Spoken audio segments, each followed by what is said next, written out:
physical intelligence as being more fundamental, really influencing emotional intelligence and cognitive intelligence, has a tremendous impact on managers, on leadership, on our competencies, our interaction with other people in organizations, in our life, our relationships, and ultimately the direction our life takes. Welcome to the My Future Business Show, where we get you in front of your best audience and keep you there. Not only are we interviewing the biggest names in business to help you become even more successful, we're inviting you to book your spot on the show to help you grow your business. So at the end of the call, make sure you fill in the interview application form at myfuturebusiness.com/interviews. Hi, and welcome back to the My Future Business Show. My name is Rick Nusky. I'm the host. I'm also the luckiest man in the world because I'm on the line today with Dr. Martina Wagner. Welcome to the show, Dr. Wagner. Thank you so much for having me. It's a pleasure to be here. Now, I've looked at your bio, and if I might, can I call you Martina? Would that be okay? Absolutely, yes. Fantastic. Thank you very much. Now, I've looked at your bio and there's a lot here. And on today's call, for everybody who's on the show with us, we're going to be taking a deep dive into Dr. Wagner's new book, Physical Intelligence. Now, there's a few components to this, and we need to understand each and every one of them. And certainly I am not the expert in this field, but what we like to do, Dr. Wagner, is to really step back a little bit and learn a bit about you and your personal life first before we go into the nuts and bolts of today's call. I'm wondering, do you have much of a recreational side to you? Do you like doing sports? What's your thing outside of the workplace? Actually, I love to try out everything there is possibly. I'm all into new experiences, but I do have a number of hobbies that cover a lot of different sports. I love to ski, love to swim, hike, explore different types of landscapes all around the world, as well as the cultures, obviously, the people. And then I ride motorcycles, so I also have that part inside of me. Very and nice. I'm a dancer. I do ballroom, salsa, West Coast, all of these things. So love cultural events, theater, everything, pretty much lots of different inspirations. So I never spend any time in front of the TV. No. Watch a movie here and there, but other than that, I'm always busy exploring. Thank you for sharing. Now, a couple of important things here. Motorbikes. What type of motorbike do you own? I actually have two. One is a very fast one, a Yamaha R6 that I use to mostly ride around the twisties here in the Bay Area and also wine country. And then I have a Buell Ulysses, which is more for the longer hauls, to be able to look at the fantastic scenery and be able to enjoy this country and the wonderful things that it offers. That is amazing. Thank you so much for sharing. I love to learn a bit more about the private sides of people, because there are two sides to this, and this is very much going to dovetail into this conversation quite nicely, I think. But first of all, I'd just like to touch on your experience as a martial artist. Tell us a little bit about your experience with this. Well, I actually was never really interested in martial arts per se, in terms of like the sparring or fighting with people. I mean, I never had that urge. I'm a very pacifistic type of personality. But I had this, at some point in time in my life, I had this urge to explore that whole area, specifically for the area for looking at how can you defend yourself, because I traveled a whole lot to Latin America, always traveled by myself, and I like to be in all kinds of different places as well when I go on vacation. I'm not limiting myself to cities, but I want to be exploring different types of areas. So it's always good to kind of like know what you can do, what you can't do. And so this piqued my interest, but there was another component, and we're going to touch on this later on when we talk more about physical intelligence, but there was something inside of me that was looking for expression. And I searched around in different areas to really gain access to that, because I didn't really know what it was. And as I came across this very specific school led by Daniel Johnson, he's teaching about self-mastery. And that is a very different training than you have in your average martial arts class, where it's more about the techniques, the sparring, and things like that.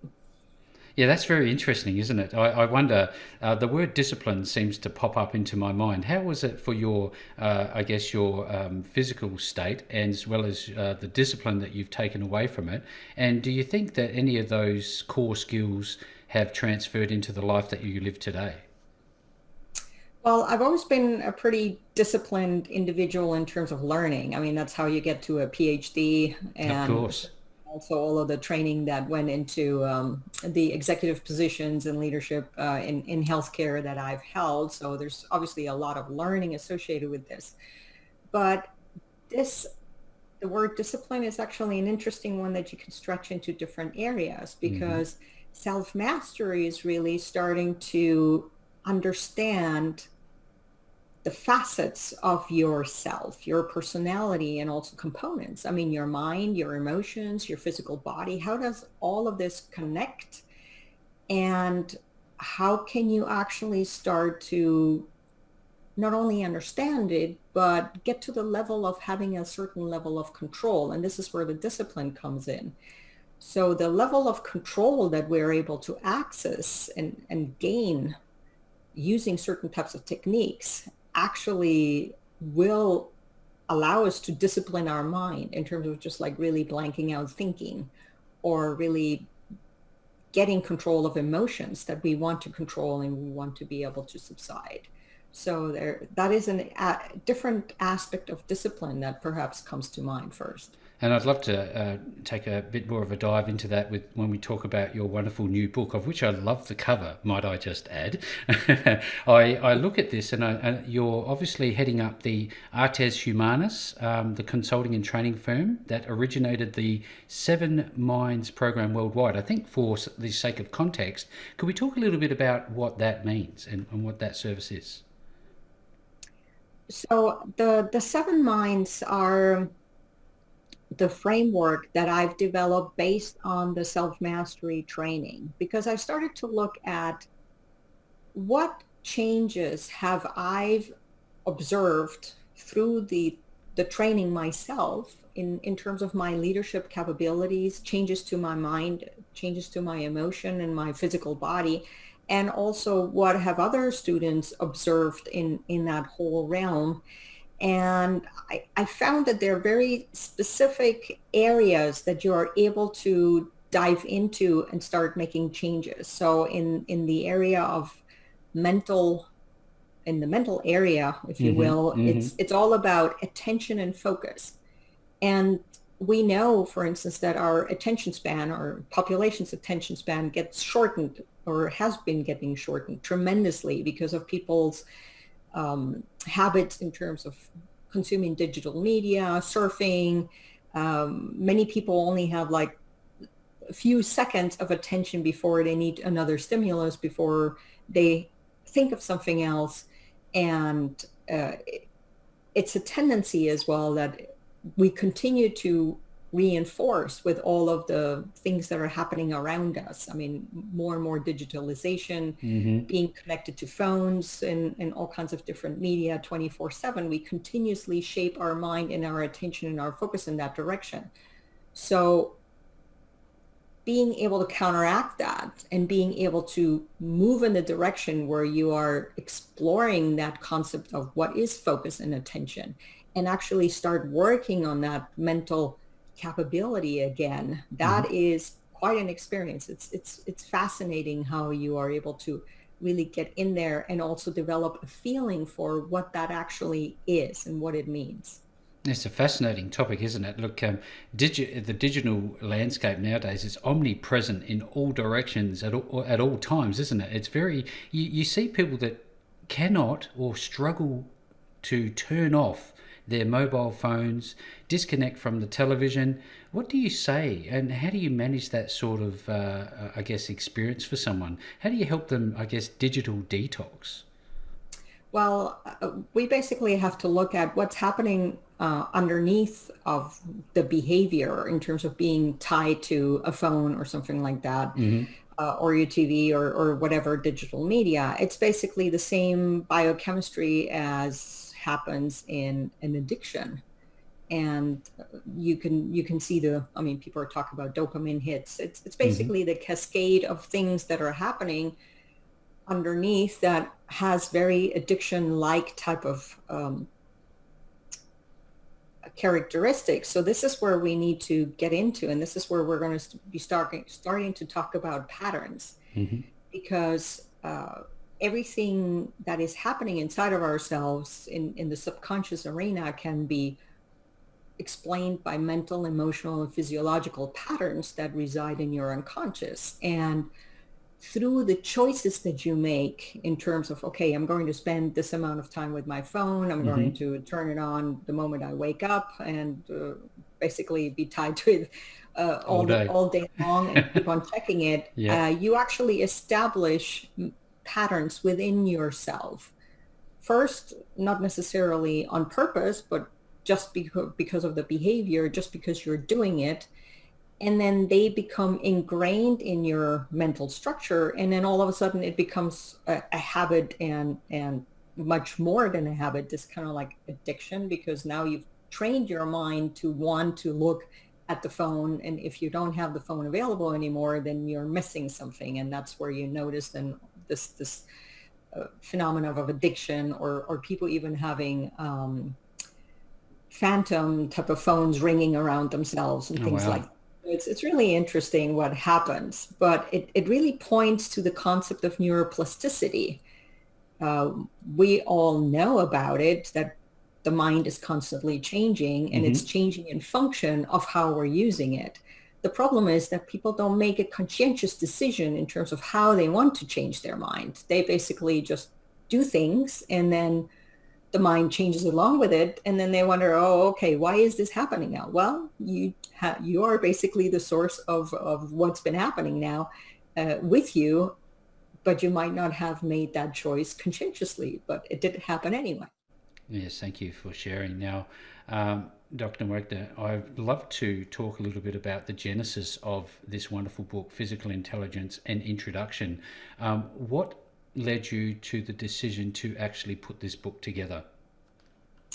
Well, it's actually the first of many books that I have to write, I have to say. And this first book is really meant to be an introduction to the topic. As you said, physical intelligence is not something that people are aware of, even though when you start talking about cognitive intelligence and emotional intelligence, and you said, well, there is actually a physical component in that, people go like, oh yeah, really? Absolutely. There absolutely is. Yes. So I researched a whole lot about physical intelligence, and there are actually a few groups out there that also call physical intelligence, or have written books and have been talking about physical intelligence. And so I felt it's absolutely necessary that I put a context around how do we see physical intelligence? What is the definition? What does it encompass? And most importantly, and this is where we kind of like differ a little bit from other folks, is how do we access it, and how can we make changes in it, and what are the benefits coming out of this? Because at the end of the day, just like with emotional intelligence, we know there are trainings, there are assessments, there are all of these things out there, because it has been shown that that emotional intelligence really has an impact on workplace behaviors, and also at the end of the day, effectiveness of leadership. And physical intelligence as being more fundamental, really influencing emotional intelligence and cognitive intelligence, has a tremendous impact on managers, on leadership, on our competencies, our interaction with other people in organizations, in our life, our relationships, and ultimately the direction our life takes.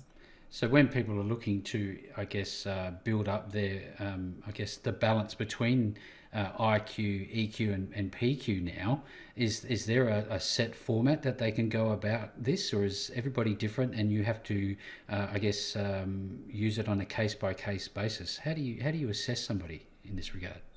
Yeah, that's actually an excellent question. So there's two things that play into this. First of all, the commonality is we're all human beings having a physical body, and at least on a fundamental level, there are similarities in terms of like how we can leverage the body to influence our physical intelligence.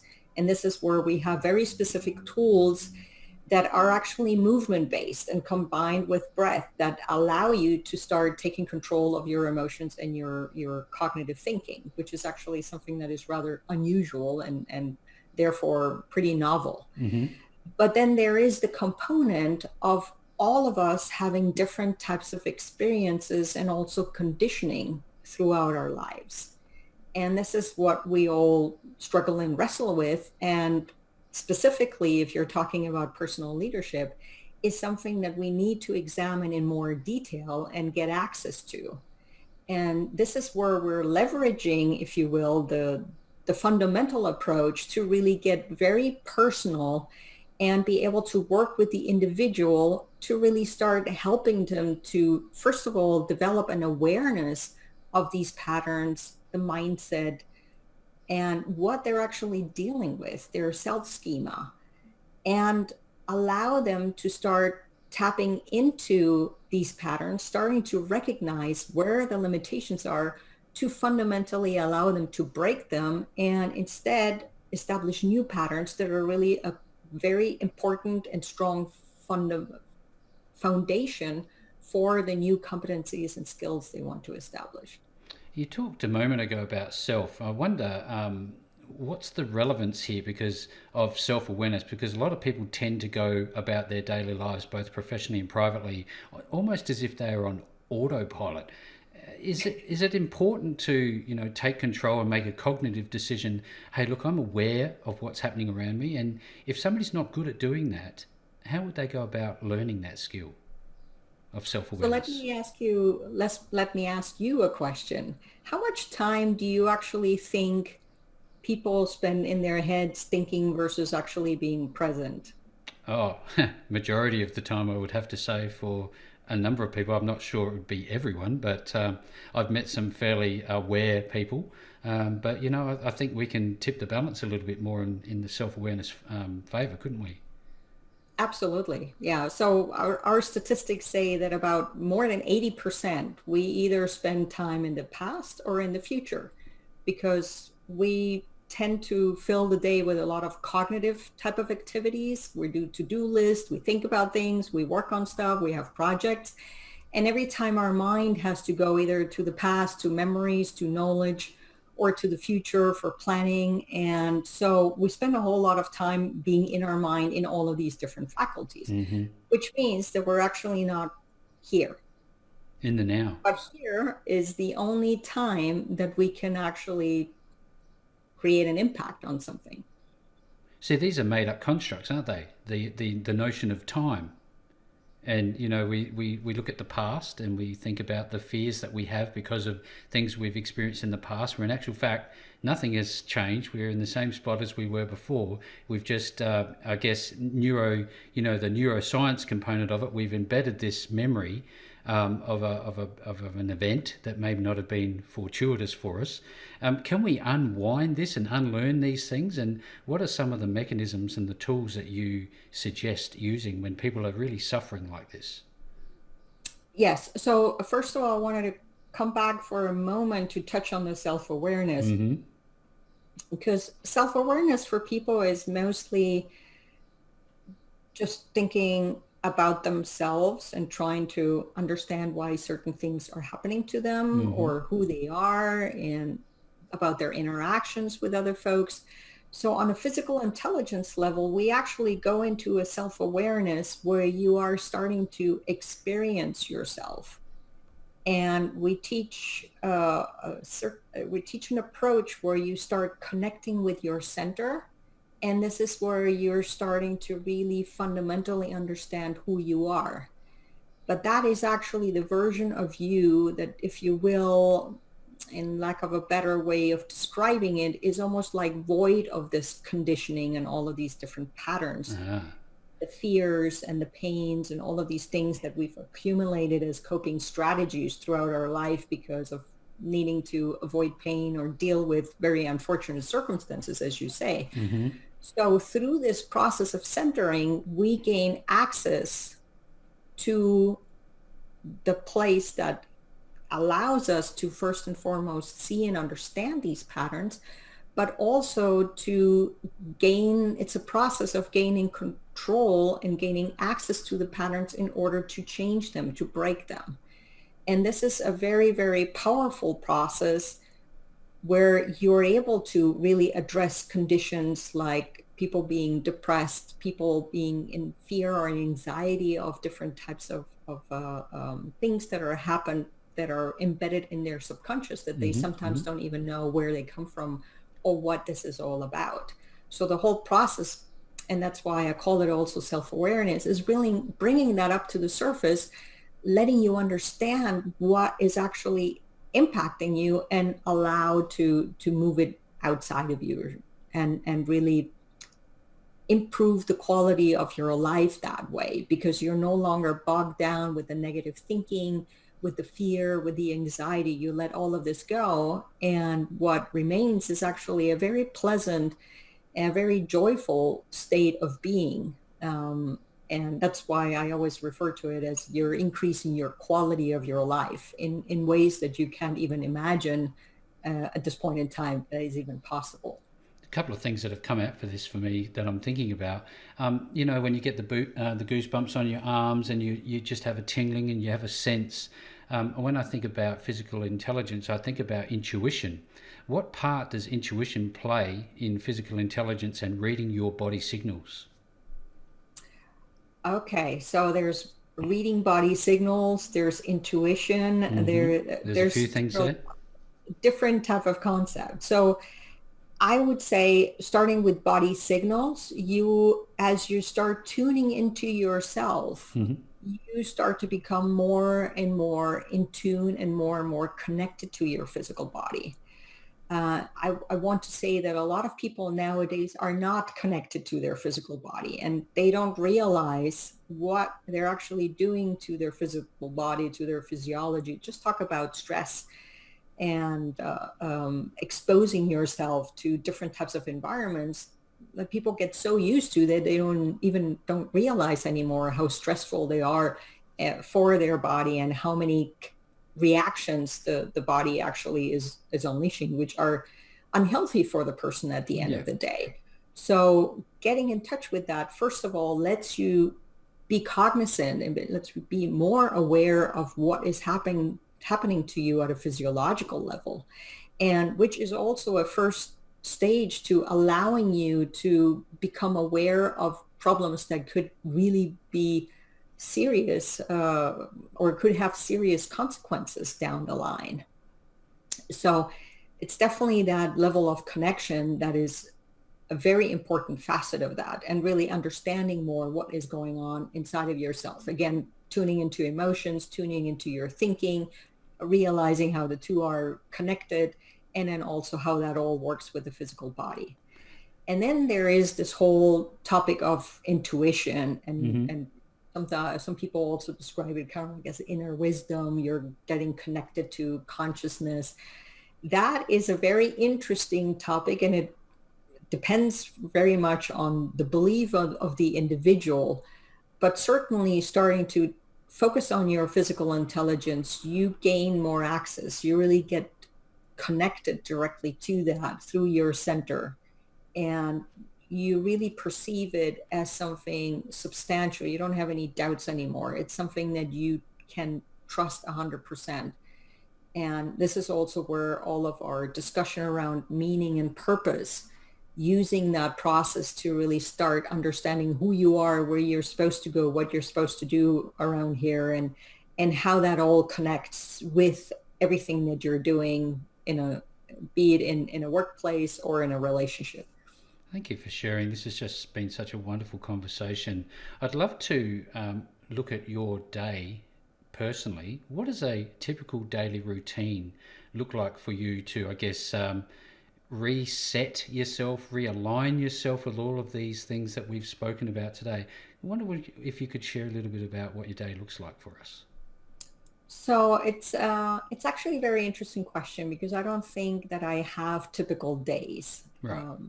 because there's just so many different things that I constantly deal with. But I want to speak to the a routine or something to reset. I mean, what you just mentioned. Mm-hmm. So what I have very distinctive times that I set aside to really do different techniques, Mm-hmm. physical intelligence techniques. But from my perspective, it is really not so much of an aspect of like, okay, I have a very specific routine during the day, but it is more the philosophy and the concept of actually changing your whole life philosophy, that actually your entire life, everything that you do during the day actually becomes part of the process of getting in touch with your physical intelligence. So pretty much every breath that I'm taking, if I go outside and I connect with nature, if I speak to another individual, just like right now Mm-hmm. with yourself, Yep. there is an element of connection. There is an element of being connected to that part, so that it is in essence a constant process from which I'm learning and I'm also developing and changing and pulling this all together. Do you find that there's a moment of reflection to consolidate the experience throughout any given day? Is there any sort of, I wouldn't say meditation per se, but at least a reflection? Oh, absolutely. And it happens constantly, and it happens, if you will, in just the moments where you're creating space for it. Mm-hmm. And this is really what I tried to hint at earlier when we were talking about the mind Yes, and yes. quieting down the mind and getting rid of all of that noise of thoughts that are constantly streaming into the mind. So now I'm actually in a place where my mind is really quiet. And so it actually creates, it has that space for that reflection or connection to the intuition, new ideas, Mm-hmm. things that I want to say, things that I'm noticing, things that I'm picking up, coming into my realm of consciousness that I can start acting on. So again, that's why I said it is something that I would have never imagined before I actually went into this whole process, Mm-hmm. because it is such a different way of being.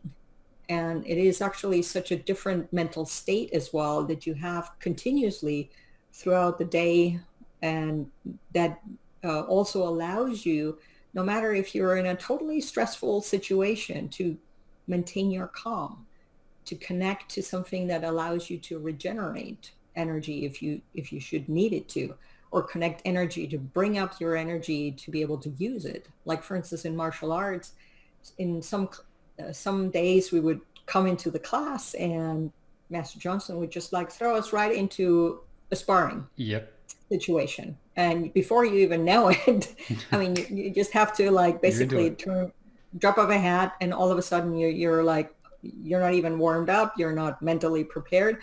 So that just really teaches you, number one, the potential of your mind in terms of being able to, how fast we can react, how fast we can change things if we train our mind to be there.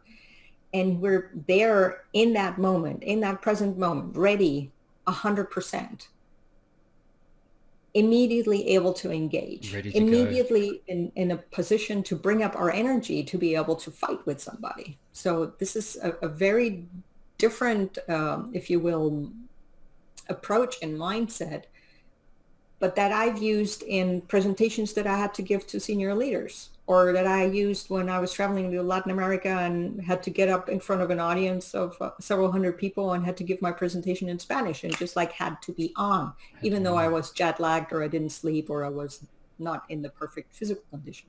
You had to be ready to go. Now, you were talking a bit about leaders a moment ago. I was wondering, what type of individuals do you work with? Do you work on one-to-ones? Do you coach group settings?